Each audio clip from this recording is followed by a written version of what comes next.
4வது படத்துல 4வது கணக்கு 20% விலை உயர்வுக்கு பின் 1 கிலோ உளுத்தம் பருப்பின் விலை ரூபாய் 96 எனில் உளுத்தம் பருப்பின் அசல் விலையை அசல் விலை எனக்கு தெரியாது. அசல் விலை தெரியாச்சு. அதிகரிச்சுச்சா குறைஞ்சிச்சா? எத்தனை சதவீதம்? 20%. சதவீதம் என்னது?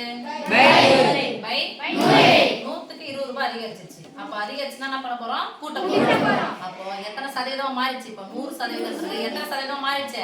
120 சதவீதம்.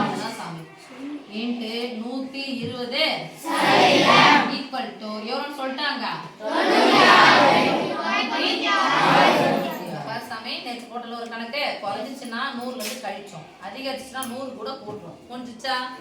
அப்ப உளுத்தம் பருப்பின் விலை அதிகரிச்சிருக்கு, அதனால 100 கூட 20 கூட்டினா 120 சதவீதம் உளுத்தம் பருப்பின் விலையோட கூட்டின உடனே விலை எவ்வளவுன்னு சொல்லிட்டாங்க? 96. அப்போ அசல் விலை எவ்வளவுன்னு சொல்லி கேக்குறாங்க. முன்னாடி அந்த 20% விலை உயருக்கு முன்னாடி எவ்வளவு இருந்துச்சு அப்படின்னு சொல்லி கேக்குறாங்க. அப்போ x இன்டு 120% என்ன சாமி அர்த்தம்? 120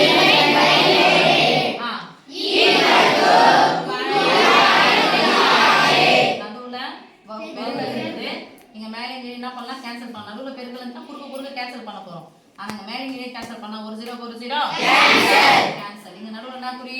பெருக்கலா இருக்கு பண்ணலாம். அந்த பக்கம் போனா நான் நேரா இந்த பக்கம் ஈக்குவல் கேன்சல் பண்ணலாமா? 4 12 எத்தனை 12 96. இந்த பகுத்தலா இருக்கிற 10 பகுத்தல தான இருக்குது. பகுத்தலா இருக்கிற 10 இந்த பக்கம் போனா இப்போ 4 * x x 8 பர் என்ன ரூட் போறோம்? ஓகே சாமி? Yes miss. நான் உளுத்தம் பருப்பின் அசல் விலை. உளுத்தம் பருப்பின் அசல் விலை குரூப் எக்ஸாம்ல போடும்போது இப்படி தான் 2 ஸ்டெப்ல போட்டா தான் உங்களுக்கு ஆன்சர் கரெக்ட்டா வரும். இல்ல போட்டு குழப்பி எல்லாம் உட்கார்ந்துட்டீங்கன்னா என்ன பண்ணும்? டைம் அதிகமா ஆயிடும். ஓகே சாமி? Thank you.